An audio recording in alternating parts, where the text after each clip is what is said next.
Welcome to the California Leaders Podcast, where we dive deep into the stories of the visionaries shaping the future of our region. Hosted by Christopher Luna. This podcast brings you conversations with the movers and shakers, driving innovation, leadership, and community impact across California. Whether you are an entrepreneur, a community leader, or simply someone passionate about making the difference, this podcast is your gateway to the insights and inspiration you need to lead and succeed.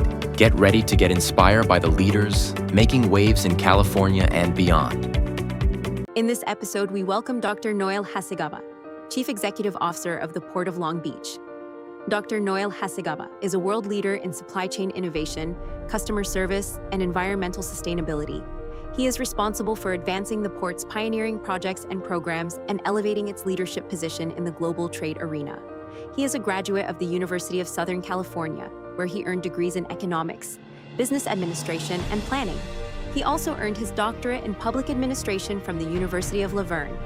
Dr. Hacegaba is a certified port executive and earned the Port Professional Executive and Port Professional Manager Professional designations from the American Association of Port Authorities. He has also authored numerous papers and articles published by the Journal of Commerce, Port Technology International, AAPA, and others. He serves on various influential industry boards, including the Coalition for America's Gateways and Trade Corridors, California Association of Port Authorities, American Association of Port Authorities, Professional Development Board, USC Kendrick Global Supply Chain Institute, Alameda Corridor Transportation Authority, and the Intermodal Container Transfer Facility. In 2025, Dr. Hacegaba was awarded the prestigious Stanley T. Olafson Bronze Plaque, the highest honor awarded by the Los Angeles Area Chamber of Commerce and the World Trade Community for his exemplary leadership in advancing international trade. Please welcome Dr. Noel Hacegaba. Welcome to California Leaders. Today we have an incredible guest. I'm completely honored to have you today here with me, Noel. It's so inspiring to me, and I really do appreciate you making the time to come out here. The honor is all mine, Chris. Thanks for having me. You're a longtime friend, and excited for the vision you have for this series. Thank you. Have you had a chance to kind of see what this is about, or what, when I invited you to something like this, what did you think? I thought it was going to be a series of interviews.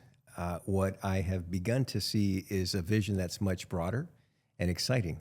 And I'm a lifelong student of leadership, and anytime I can contribute to a discussion on leadership, what it is and how it transforms cities and, in our case, states, it's an incredible opportunity. So happy to be part of this with you. And the reason why I'm so honored to have you here is your leadership journey is incredible.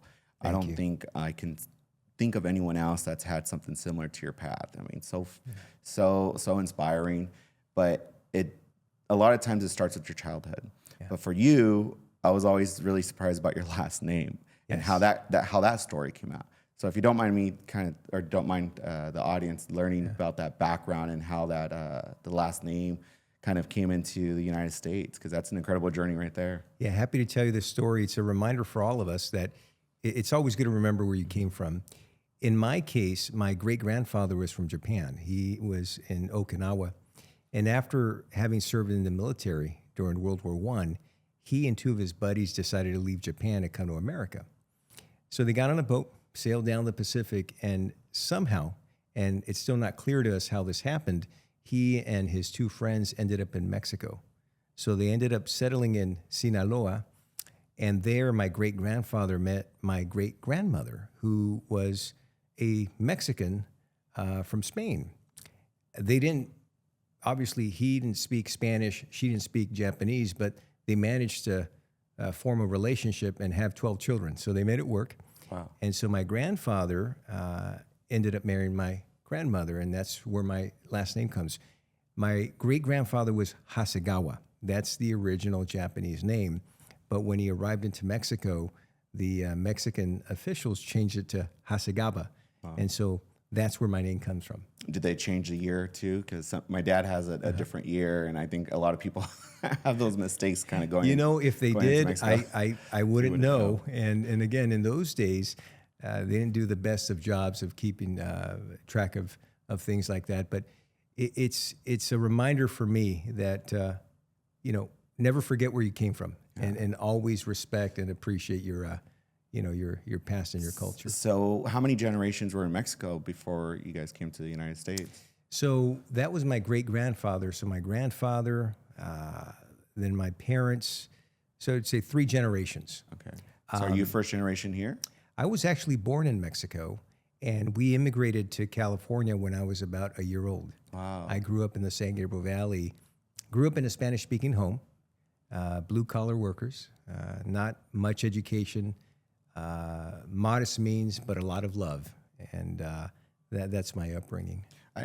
And I'm not sure if we mentioned this before, but I'm in Hacienda Heights, and I just read that you're a pastor in La Puente. That's right.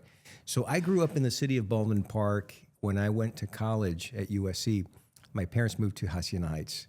And when they moved to Hacienda Heights, they found this church in La Puente. And it's been my home church for almost 30 years. Wow. And it's been a blessing for me, not just to grow up, but to grow up in my faith and now have the great opportunity to serve in this leadership capacity. It's just an honor to be able to do that. I love that. A lot of the leaders that I've interviewed so far always have some strong ties to faith, no matter the religion. And when we just did a photo shoot for you, and you have, it wasn't a Bible, it was kind of daily prayers. Yeah, it was like a devotional with excerpts from Scripture, with some thoughts on how Scripture applies. So you grew up in Baldwin Park. Tell me about your high school journey, college, and that upbringing. Yeah, so Baldwin Park was a fun city, and I remember almost every Friday we would go to an In-N-Out hamburger. It was a little hole in the wall. It was only when I got to USC that I discovered how big it had become. And in those days, it was growing throughout the region. Of course, In-N-Out has blossomed to be a multi-state enterprise now. But we would hang out at In-N-Out and hang out at our high school, Sierra Vista High School, Madon. And again, just a blue-collar, tight-knit community. And that's where I grew up. I would remember playing after school with my friends and riding our bikes, collecting sports cards. That's how we spent our days. Those fun times. Yeah. Are your parents still around? They are. Both my parents are still around. They live in Hacienda Heights. Oh, okay. And I see them multiple times a week. And I still speak to them in Spanish. Okay. Yeah, so we got to hang out then. Yeah, we have to. We're neighbors. I'm born and raised in Hacienda Heights. I've been trying to get out my whole life, and our roots are so deep. Having my parents there, my in-laws close by, and my brothers are there. There's 6 of us, but my other sisters are kind of a little further out. How many are in your family? There's 4 of us. I have an older brother and a younger sister and a younger brother. Are they related to the same industry at all, or everyone kind of went Not their at own? all. So my 2 brothers are in different trades. One's an electrician. One is an iron worker. My sister's in healthcare. And so we all pursued different careers in different fields. And when you went in college, what did you study, or how did that? I was at USC as an undergrad. I earned a double bachelor's, one in business administration and another one in economics. And I decided to stay on for a couple more years. At the time, they had a dual master's program. So I also earned an MA in economics and a master's in urban planning. Wow. Did you ever get involved with the Latino Alumni Association there? I did. I was fortunate enough to have received scholarships from the Latino association there at USC, and also got involved with some of the clubs down there. And I've stayed in touch with some of the friends that I made while I was there. So USC has been just an important part of my formation, not just as a student, but in my career. So proud Trojan. It's a staple of the community. We just did their gala, I believe it was last weekend, and we partnered with them to kind of highlight the tradition and the history of it. And it's incredible the amount of resources and support that they give the Latino community, and not just Hispanics, but the Latino community in general. And just understanding that history that's involved there, and so many people that get tied into it. I mean, look at you. You manage a whole part. I'll tell you, Chris, you are so spot on when you think about the power of investing in the next generation. And the Latino Alumni Association at USC is just a great example of that. A small group of Latino students who came together, I think in the 1970s, and they convinced the provost at the time to invest and form this association to help Latinos. And here we are several decades later, and you can see the power and the vision of that decision. So I'm proud to be part of that, and I'm proud of that Latino Association continuing on to attract the next generation of students at USC. Yeah, it's incredible. When you sit in that room, you just see the history and the influence, the impact that it has, and the lives that it's touched, and just knowing you and your background and how you went to USC and how that. I mean, I'm sure they have some list of all the people that were involved in what they've become, just being a part of something like that. Yeah. It's a reminder that no one reaches success on their own, right? We all receive help and support by others. And that's just one example of the mentors and the individuals that have been instrumental in my own formation and my own leadership journey. Yeah. So before we get into how you got this role at the port, what were some of your early careers or your early jobs? Like, how did that build you up to what you are now? So growing up, my stepfather had a small business in the 1980s. And so I would spend most of my summers just helping around, whatever he needed, getting lunch for the workers, sweeping the floors. From time to time, they would give me more meaningful assignments. But that's how I learned how to work and the value of hard work. And then when I was in college, I took a number of different part-time jobs. One time I worked at a warehouse, and I was unloading containers during hot summer days, and I learned the value of hard work. And eventually they promoted me to the front office, and they put me in charge of the sales team. And that was quite an experience, Chris, because I didn't know anything about management or leadership, but that experience forced me to learn. And managing a group of people who were far more experienced and knew much more than I did and were older than I, taught me very valuable lessons about what true leadership is. Because there was nothing I could teach them. But I discovered that the business, the management, was not providing them the resources or the training that they needed to continue to be successful.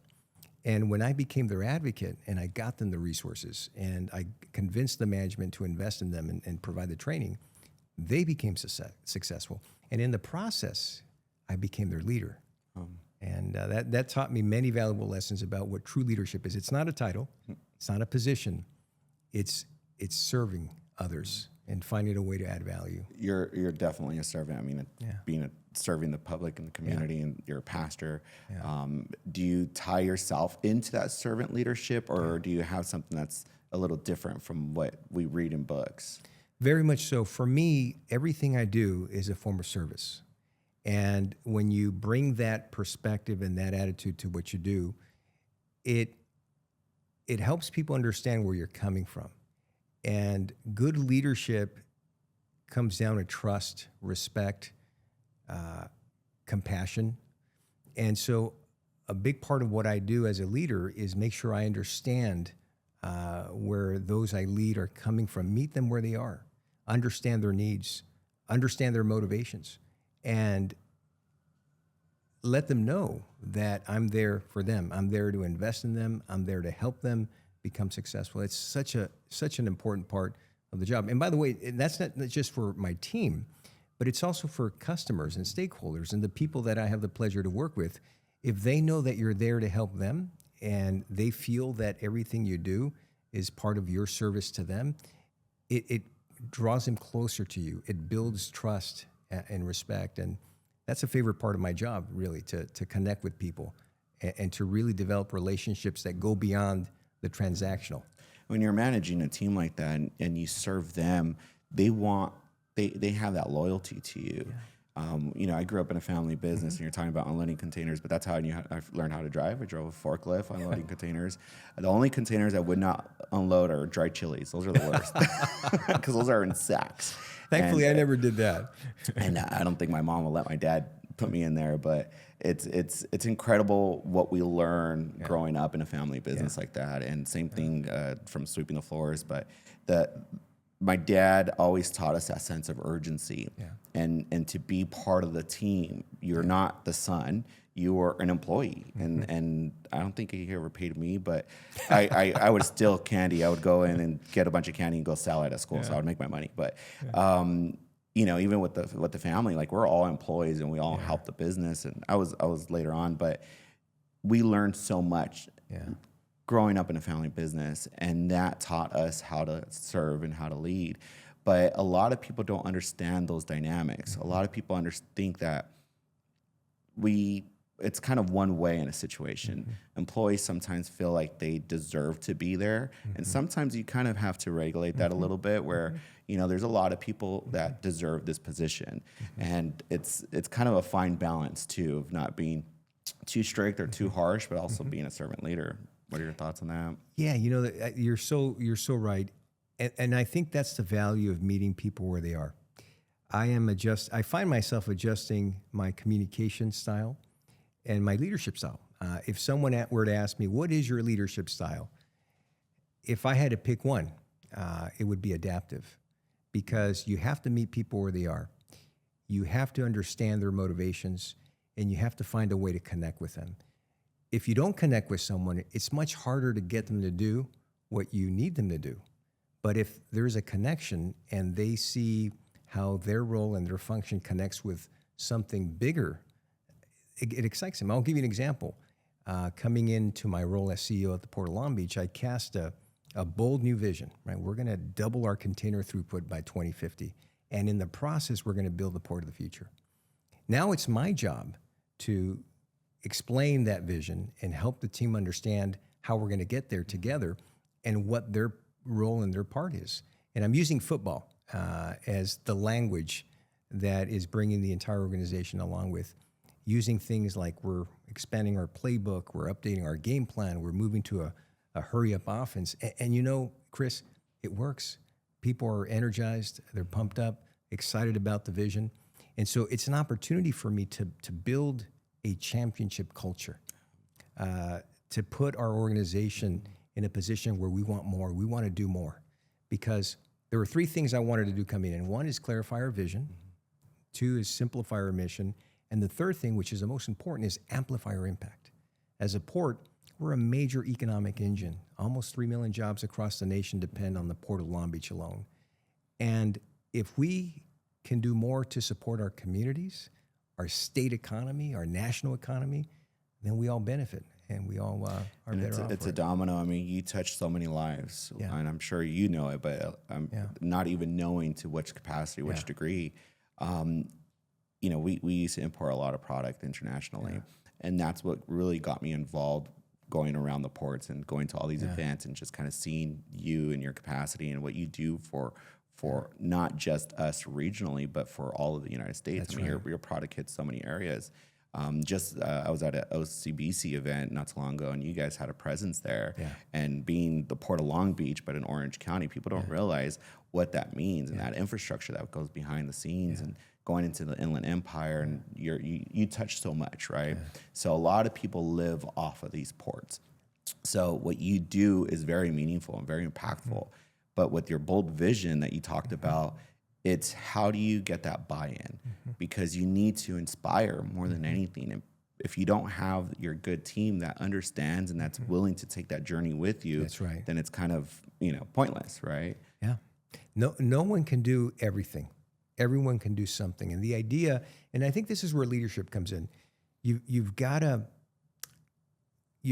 cast a vision that not only aligns people, but excites them. And then you have to teach people what their role is to realize that vision.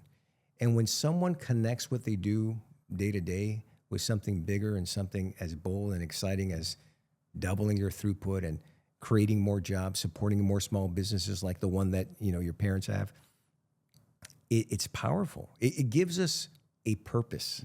It gives us something to look forward to and something that we can get excited about. And I'll tell you what, right now, when you think about what is happening around the globe, trade uncertainty, geopolitical instability, we all need something to look forward to. And having a vision that takes us beyond the immediate challenges brings that alignment and gives us something to look forward to. And well, the port alone in Dubai, right? Yeah. That's affecting the whole Middle East. And that's, Indeed. I think, the size of both of the port complex here as Indeed. Far as what they import. Indeed. So imagine the supply chain disruption there and everyone that's affected. But I think a lot of people, it's like water. People don't really understand unless they have no water. And That's right. we don't understand what it takes to keep that water flowing. That's right. And what it takes to keep the supply chain flowing. I mean, we did get a little taste during COVID, right? Yeah. So, I mean, I like to say during the supply chain crisis, historically ports have been invisible. No one really thought about ports. You would go to the store, buy a product that said made in Vietnam, and you wouldn't think about how that product got here. But the supply chain crisis changed all of that. It put a spotlight on ports, goods movement, and all of a sudden ports became important. And I think for that reason, the general public is more aware of how something that happens in the Middle East has a potential to impact the global supply chain. But here in Southern California, Chris, we continue to demonstrate that we are a safe harbor in the sea of trade and geopolitical uncertainty. But what I know, I guess, did you know you were going to stay at the port? Like, what kept you motivated? What kept you to continue to grow your career there? Because it wasn't how you got the role, if you don't mind me sharing, or if you don't mind sharing how you got involved at the port in the first place. Yeah, it's an interesting story, and I'm glad you asked. And this is one of the reasons I'm so passionate about workforce development and ensuring that we create pipelines for our youth to explore careers and goods movement. I was working in the private sector, and my territory was LA and Orange County. And we were trying to get business in the city of Long Beach. So I started attending a lot of Long Beach-based events. And one of the events at the time was the State of the Port. And so I bought my ticket online, went to the event, checked in. I received my table assignment. But when I went to the table I was assigned to, every seat was taken. So either someone took my seat or there was some kind of mishap. I didn't complain. I didn't ask. I just figured I'll find another chair somewhere else. And at that point, the program was about to start, and the only table that had open seats was the table that was all the way in the end, right next to the exit doors. So I sat down. Lo and behold, the person I ended up sitting next to happened to be the Director of Human Resources for the Port of Long Beach. We were chit-chatting for about 10 minutes. We exchanged business cards. And I did have to excuse myself a little early, so I excused myself. I told her how much I enjoyed meeting her. I left. About a week later, in my office at the company I worked at, I received a job bulletin from the Port of Long Beach. And through her, or you just saw it? Well, at the time, I wasn't sure if it was her. I just assumed it was her. But it piqued my interest. I applied, went through the whole process, 3 interviews, was fortunate to be selected. And once I joined the port team, I asked her, "Was that you?" And she said, "Yeah, that was me." Oh, wow. And it's an incredible story, right? And again, this is why I like to mentor youth and college students, high school students, the power of networking, the power of first impressions. You never know who you're going to sit next to. You never know what opportunities may come out of a conversation. And so having the foresight to understand that each of us have a brand and we're constantly projecting that brand is so important. And this is why at the Port of Long Beach, as CEO, I want to amplify our impact. I think we can do more to create that pipeline and expose our youth and students to careers and goods movement. My whole goal, and I don't think I say it loud enough or say it vocally too much about California leaders, but it is the workforce development side. Mm-hmm. I have nieces and nephews and people are kind of graduating, and they're a little lost. And I always tell them, just come out. Don't stay at home applying for all these jobs. You have to be out in the community. You never know who you're going to meet. You never know who you're going to sit next to. And it's funny, I always meet the most incredible person walking to the event or walking out of the event. That's when you have that little moment to talk. When they say it's the elevator pitch, right? Their elevator pitch. You're in. you have that moment to talk to someone. You never understand who you're talking to, and it doesn't matter what you're doing at that time. Even when you're in retail, there's a lot of people who work in retail or restaurants. You give them great service. You never know, who it is that you're serving. So workforce development is key. Motivating them, but giving them that opportunity to be around leaders like you.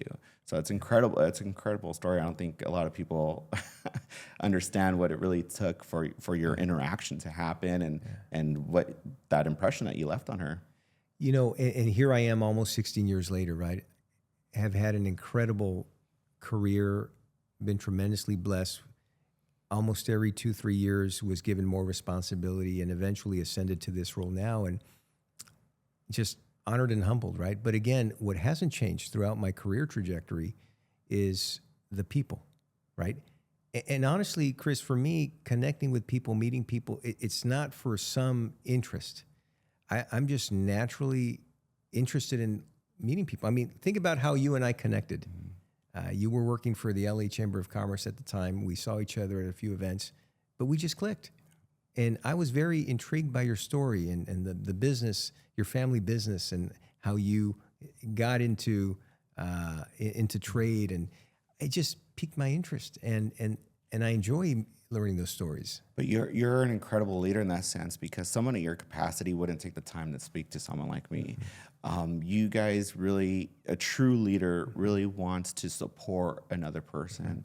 And what really struck me one time when we were hanging out is you talk about titles, but titles really don't matter. They don't. And I think Elon Musk says something like that too. He's like, call me whatever you want. Yeah. It's not the CEO. It's the people who work behind the CEO that make the vision and implement and really execute on the CEO's vision. So it's a team effort. And you talk about football all the time, but you can't do it by yourself. No one can. I mean, teamwork makes the dream work. It's a line that I borrow from John Maxwell often.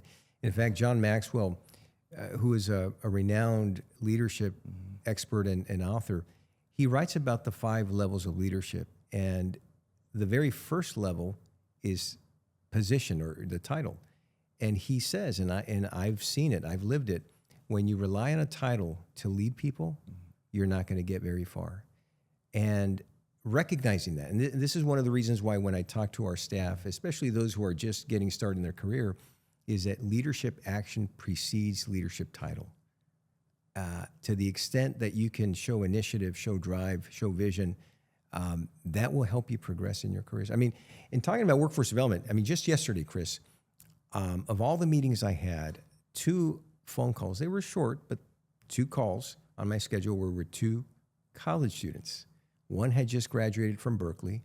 Another one is going to be graduating from USC. And they were telling me their story, and I was listening to them, and I was giving them advice. Things they should think about, things they should consider. And I think that we need more people in positions like mine to do that, because we don't realize how influential we can be to young students who are just starting a career. And I told them both, look, don't worry about making or taking the perfect job. Get experience.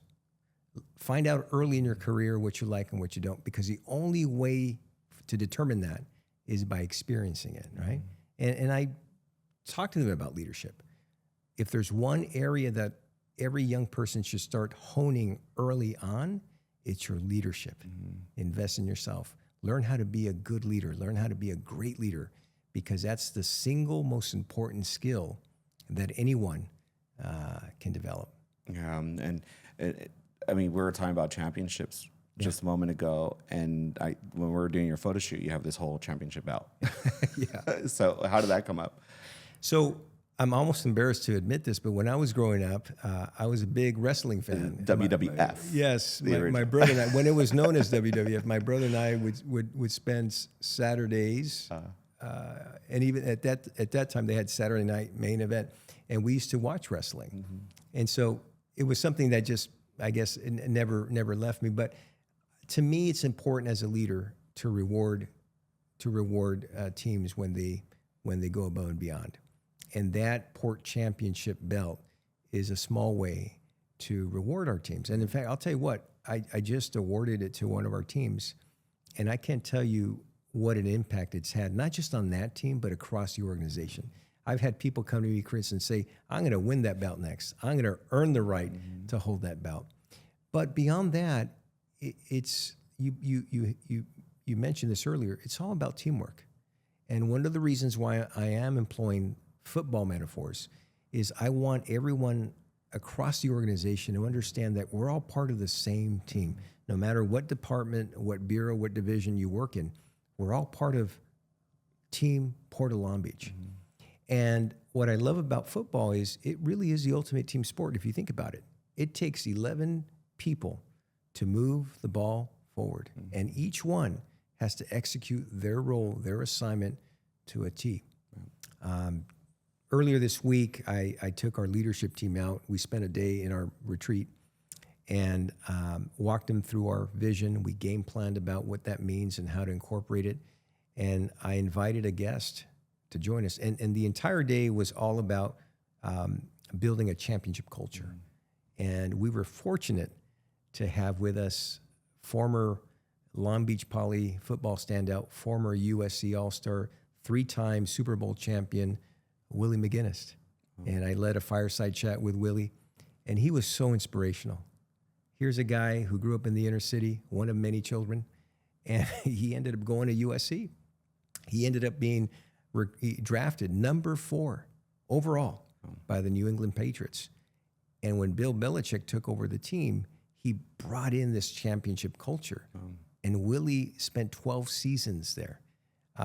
We all came away from that experience, Chris, just feeling energized, empowered. And then after we were done with that, I took him to SoFi Stadium, and we spent a couple hours walking through the field, the locker rooms, and we could all feel that energy, right? But again, that's leadership. It's how do you connect? How do you help people connect to a vision that's bigger than yourself? Oh, yeah. I'm surprised you didn't take him to Allegiant Stadium. That'll be next. The commute's a little longer. Hinting to the Raider fans I know and some people I know there at the organization, I'm going to have to send them the video and be like, let's go. Yeah, Raider Nation, baby. Yeah. But, yeah, I mean, I played football one year, and it was in high school. I hated it. I just wanted to get out and go to work. Right when I turned 16, I got my license and I got my first job at State Farm Insurance, and I've just been working ever since. But I see the benefit, obviously. I mean, with my kids, we're different. But the way you lead is incredible, but you're making it sound so easy. And I know it's not. What are some of those difficulties that you experienced growing up, or in your path of growing in your role or your capacities, that made it difficult, or you just wanted to give up, or you just wanted to walk away? I mean, I'm sure you experienced some hardships in your career growth. Certainly. I mean, when I got to USC, Chris, I was the first person in my entire family ever to go to college. The day my parents dropped me off, my mom was crying because her baby was going to be leaving the house for the first time. My stepdad put his hand in his pocket. He pulled out a $50 bill, and he said, "Son," in Spanish, he said, "Mijo, this is all I got for the whole week." And so you can imagine, 18 years old in this new environment, surrounded by a new world, a different world, and thinking, how am I going to navigate all this?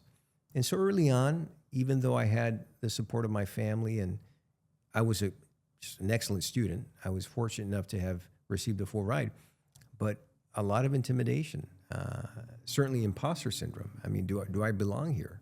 Is this really for me? And so early on, I had to confront all those challenges. And that's where my faith came in. My faith grounds me. It keeps me humble. It reminds me that I'm here to serve a purpose. And if I'm anywhere, whether it's this position or wherever I go, I'm there for a reason. And that has helped me tremendously. And yeah, you're right. Leadership's not easy, Chris. It's not easy. But when you remember that you're serving a purpose, you're not doing it for yourself. You're not doing it to score points or for status. You're doing there to serve a purpose. You're doing there to serve other people. It gives you this courage. It gives you this sense of responsibility that just drives you. My brother-in-law was telling me, we're having a talk, and he's like, I'm just a passenger. I'm not the driver. I do what I'm told, and I everything happens for a reason. That's right. And we're here to serve. And a lot of times, I grew up, and I still do it. Like, you want to be in the control seat, you want to drive. But a lot of times things, you just have to kind of give up in a sense and just say, I'm going to do where my path takes me. Yeah.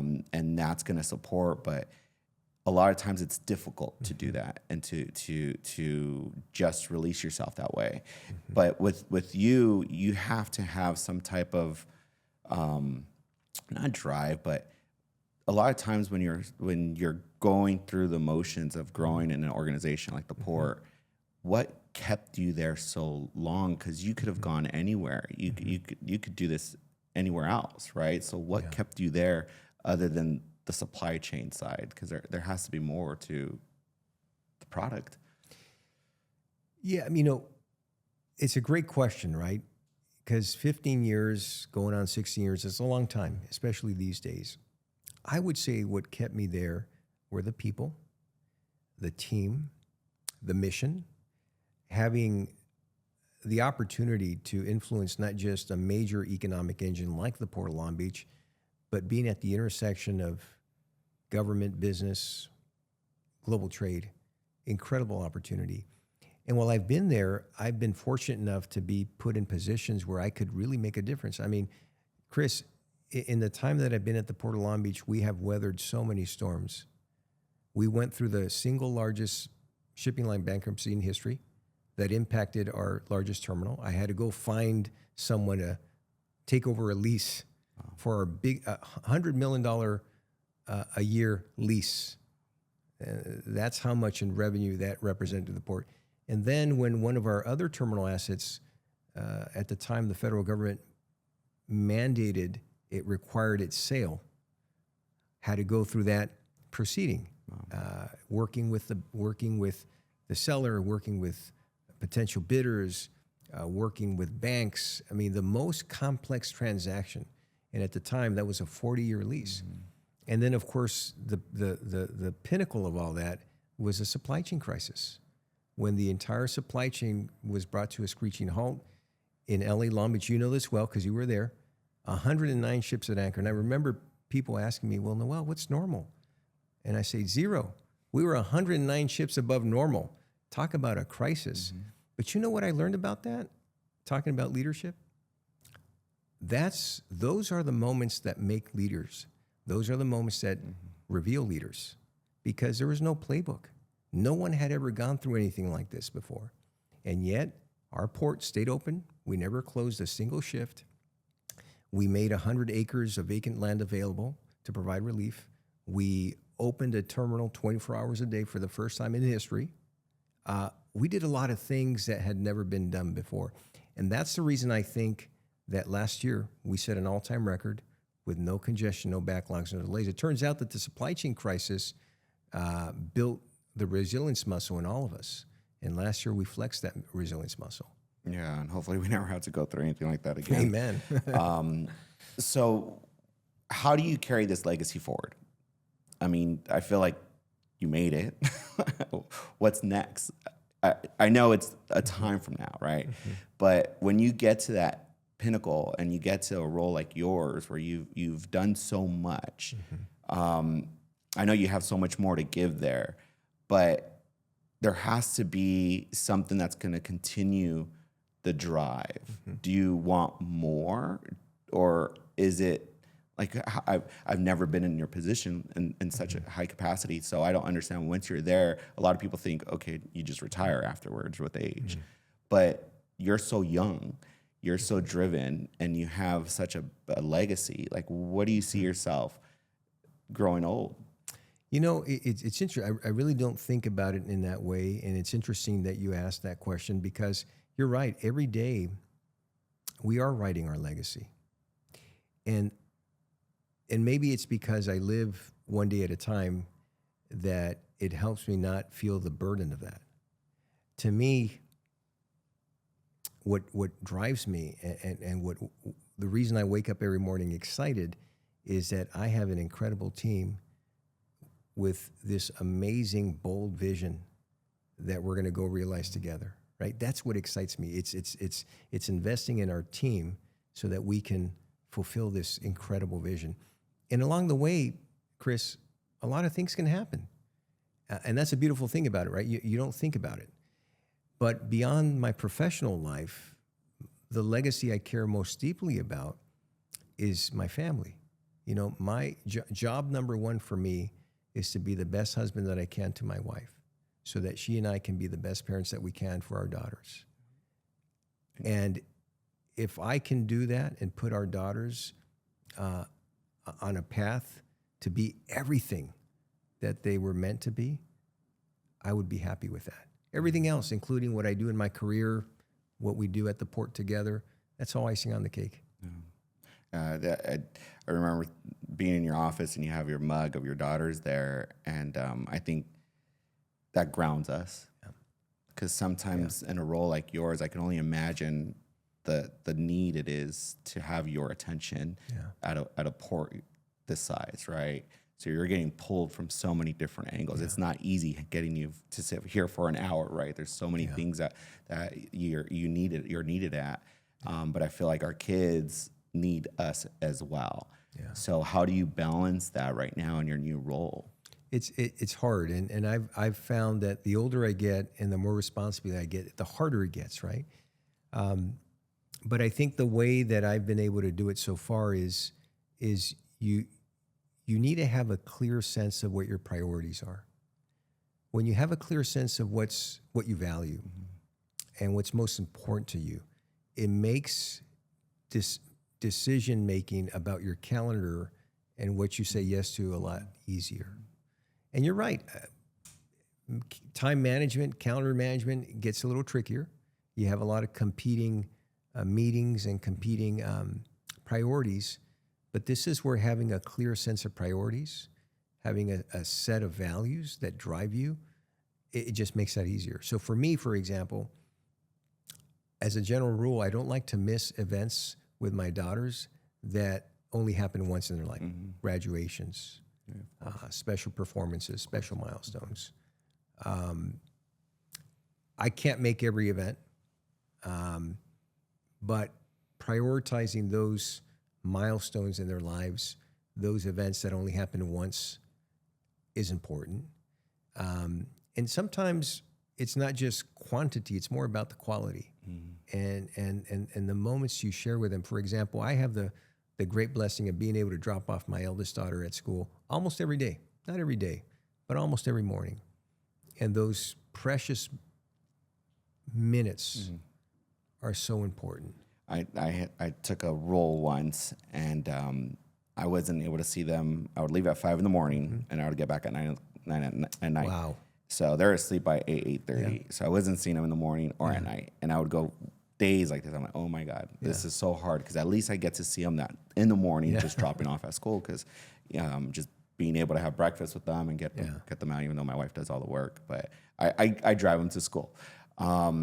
And actually, talking about my son drew a container ship, a vessel with containers on it for you, and I completely forgot to bring it. Yeah, he loves it. He is such a he loves construction, infrastructure. And when I was telling him I was interviewing you, I don't know, he just brought it home one day. He's like, oh, here, so you can give it to him. I owe it to you. I would love to see it. But do you incorporate them in what you do? I mean, do they enjoy what you do? Because I think when they understand your purpose, they're even more supportive. So how do you? You know, it's an interesting question. When they were younger and we had events at the port, like either events at parks, harbor tours for employees, I would bring them. And I thought it was important for them to know that other side of their dad, right? What dad does during the day. But as they've gotten older, they've gotten busier, right? They have their activities, they have their schoolwork, they have their social life. And honestly, when I'm home, I want to be dad, right? When I'm home, I want them to see me as their father, not the port CEO or, like that. And it is a balance, right? Because you're right. On the one hand, you want to know what you do so that they understand why you're spending so much of your precious time outside the house or what you do at work. But when I'm home, I want to be dad. I'm the same guy who takes out the trash every Tuesday. I'm the same guy who brings in the mail from the mailbox and who helps them with their homework. That's who I want to be when I'm home. I like that. It's definitely a reminder to me, to be honest, because I forget sometimes. And it's not easy. I need that reminder as well. Even when I'm at home, if I'm on my phone or doing something else. But like you said, it's quality. You want to make sure you're spending that moment with them. So if I was going through the motions right now and building my career, like I said, you've done something that's incredible. When you're COO, did you? I have to assume you didn't know you're going to be CEO. I mean, Mario didn't. Did he tell you Noel, you're going to be CEO? And did he help with that process, or at what moment did you really understand that this was a potential? Because the organization went through a series of organizational transitions where you had different variations of the organizational structure. And when I was given the opportunity to serve as COO, my predecessor, Mario, was an incredible leader and mentor, and he gave me the time and space to learn, to grow, and spread my wings. So I will always be grateful to him for that. And so when I was COO, it gave me an opportunity to put all my leadership skills to use. I mean, I was responsible for the day-to-day operations of the entire organization. And that was an incredible opportunity for me to really connect with people on a different level. And so when Mario announced his retirement, it was a decision for our board of harbor commissioners to make. And I felt at the time that I was in a great position to continue contributing to the organization in a new role. And I was very fortunate and feel very honored and humbled that the board decided to give me that opportunity. And from January 1st to the present day, Chris, hit the ground running, haven't stopped, cast a new vision, took the vision of Davos, been building a championship culture. I was going to ask you about that. And I'm sorry to cut you off, but you mentioned Davos. When you represent not just Long Beach, you represent a lot of us in the United States. You represent the nation when you speak. So when you're in Davos speaking, do you have any sense of weight on your shoulders? Like how do you manage, or how do you feel when you speak on our behalf? Like I get nervous just talking to you right now. I can't imagine, And again, I think this is where your perspective is so important, right? When you see what you do as serving a purpose that's greater than yourself, it gives you that confidence, right? I get nervous too. I mean, I tell young people all the time who say, "Hey, do you have any advice?" Because I'm about to give a presentation or a speech, and I get a little nervous. I tell them, "It's okay. It just means you're human. If you didn't get nervous, there'd be something wrong." So the story about that was interesting. I had been appointed CEO, and I received an invitation to go to the World Economic Forum annual meeting. And I didn't know at the time, Chris, that I would be the only U.S. port CEO there. I didn't know at the time that President Trump would be there and that he would bring the largest U.S. delegation.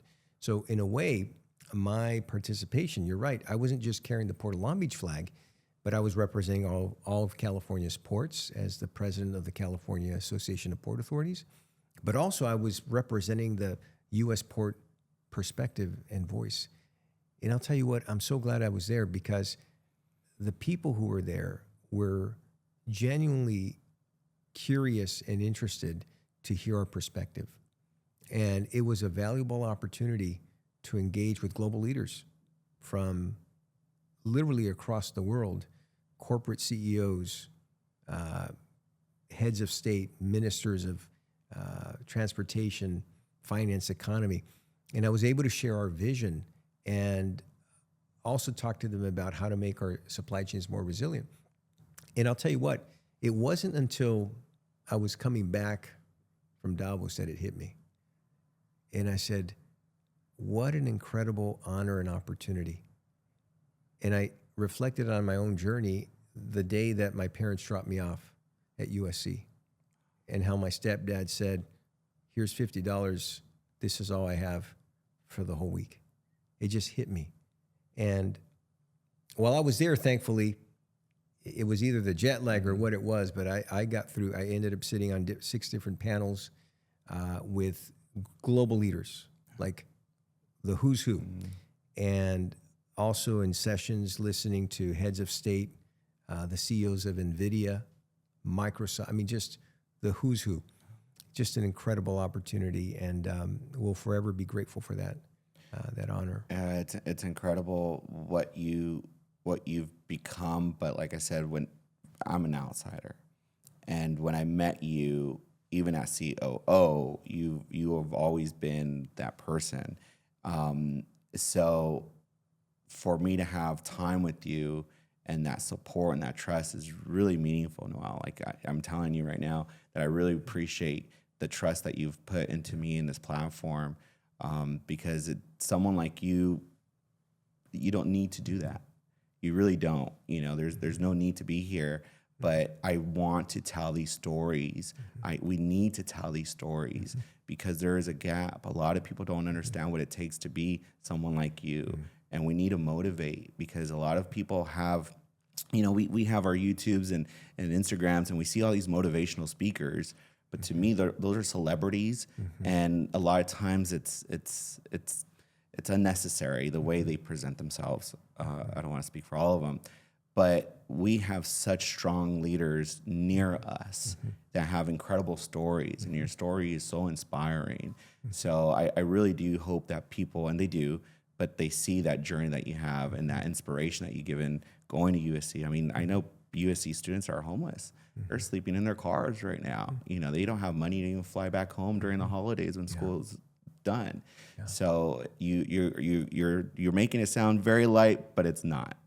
Yeah, no, I really appreciate that, Chris. And again, I commend you for your vision. I think what you're doing is exactly what we need. And the more and the more we talk about leadership, what it is, and how important it is for our state and for our communities, the better we will be in the future. I mean, to me, the reason I support efforts like yours is because I want people to know that they can come from the same modest upbringing that I did. And if they work hard and they invest in themselves and they put the effort, they can go far. That's why I like to tell the story, because I came from nothing, Chris. I was an immigrant in a Spanish-speaking home. Blue-collar workers, went through cycles of poverty. And my faith, my family, and a lot of hard work is what got me here. And a lot of mentors, a lot of people who took me under their wings, who gave me a shot, gave me the opportunity, and that's why I'm here. And you continue to pay it forward. We have to, absolutely. Thank you so much again for your time. I really do appreciate it. Everything you do for all of us, not just for me, but for the community. And I'm excited to see everything that you do for the poor and for our community. I think, like I said, we have such a great representative from you, and you do a lot. So I really do appreciate your time. Appreciate that. My pleasure. Thank you. Is there, before we go, is there any last thing that you feel that I need to capture here? Something that's going to really, is there a book or something that's really going to, like, an action item? Like, you know, if an audience member right now is going through a hard time, or they're going through school or something, what's something that they can do tomorrow that's going to change their trajectory? You know, leadership is a mindset, and having a resilient mindset is so important, especially in this time that we're living. Here's what I would offer. Remember that today is the first day of the rest of your life. What happened yesterday, what happened last month, last year, doesn't matter. What matters is what you do today. Today is the first day of the rest of your life. Don't give up, have hope. Start where you are. and invest in a brighter tomorrow. We're going to end right there. Thank you so much. My pleasure. Thanks for it. having me. Thank you. Thank you for joining us on this episode of the California Leaders Podcast, hosted by Christopher Luna. We hope you find our conversation as inspiring as we did. Don't forget to subscribe and leave us a review on your favorite podcast platform.